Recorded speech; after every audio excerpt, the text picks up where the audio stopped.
kanila ay para sa mamamayan at ang ating mahal na bayan. Ayan, 17 million na tayo mga kababayan dito sa ating Tropang Tao. So, mega love shoutout sa inyo, sa lahat po na nandito, sa Hot Mix TV at saka sa Tropang Tao. So,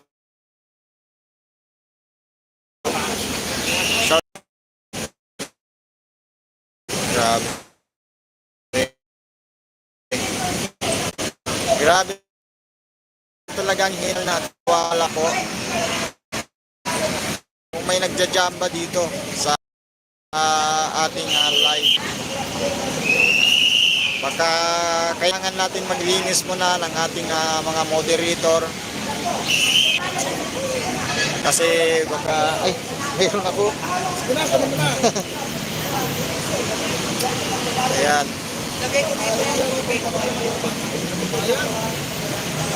Ayan, mula kay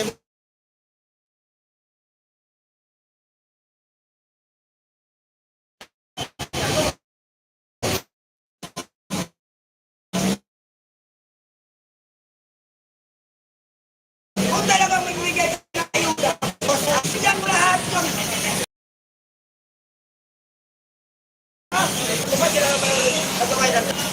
ito yung anak ko rin na namahulan ng babawa ng kanyang transaksyon. Ako, 35 years ako naging empleyado. Kinakasa sa laro school ng tax. Bakit namimili na kayo ng bibigyan ninyo? Akala nyo sisikat tayo sa bibigyan ninyo? Ang mga tao na katulad nyo na siguro na walang pakialam sa mga nangyayari sa ginagawa ninyo, yun ang nabubula ninyo.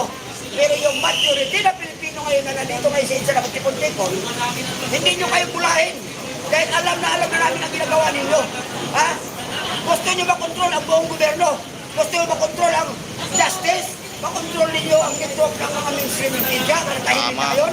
Gusto nyo makontrol yung mga simbahan ng Katoliko. Nanahimik kayo ng mga pare, father. Ha? Magkano ba ang lumisyon sa inyo diyan, Marcos? Ha? Medyo tahimik kayo Dati, kayo yung unang-unang kritiko kay Marcos. Tapos ngayon, wala man lang kayo. Tandaan niyo po, padre. Hindi ito lang. Ay, siya pati yung ikipuloy. Ito, tingnan nyo ako. Kini kayo mga, tingnan nyo ako. Kini kayo mga Kristiyano kung tawagin yung mga membro. Ikipuloy, iba rin ang sa inyo. Sa inyo tama, hindi po. Huwag niyo sabihin na turo sa inyo tapa. Ang ikipuloy, mali. Sabihin na turo sa inyo tapa. Ang ikipuloy, mali. Ano? Kaya hindi kayo magsimakya sa anin dito. Dahil inyo. Ito po, nabalan ko ito ng mabuti sa kamasama. Ang nilalabanan ko namin dito ay ang masamang pagpapalatan ng gobyerno ni Marcos. Ngayon, ganito yun. Pinatawagan namin tayo sa lahat ng mga Kristiyano. Lalo po, Pilipino po tayo lahat. At majority ng Pilipino, 80% po yan ay mga Kristiyano. Isa lang po ang ating reliyon. Kristiyano po tayo lahat, regardless kung ano po ang inyong denominasyon.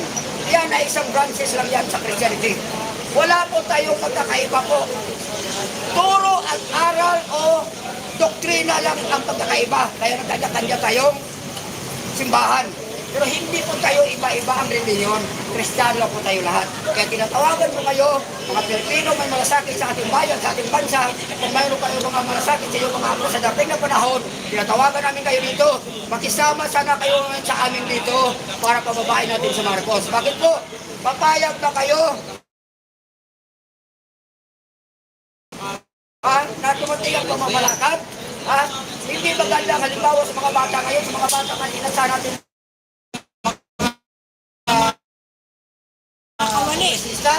pwede palang gawin yung sa gobyerno.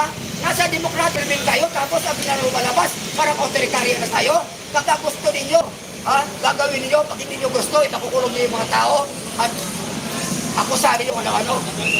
Alam nyo po, ito lang pakiusap ko, ay ni Marcos. Kung mayroong pang natitira sa inyo ng kahihiyan, kunti lang. Kung natira pa sa inyong kahihiyan, please lang, advisean mo na yung kapatid mo na bumaba na. Ngayon na, nauna. Kasi, hindi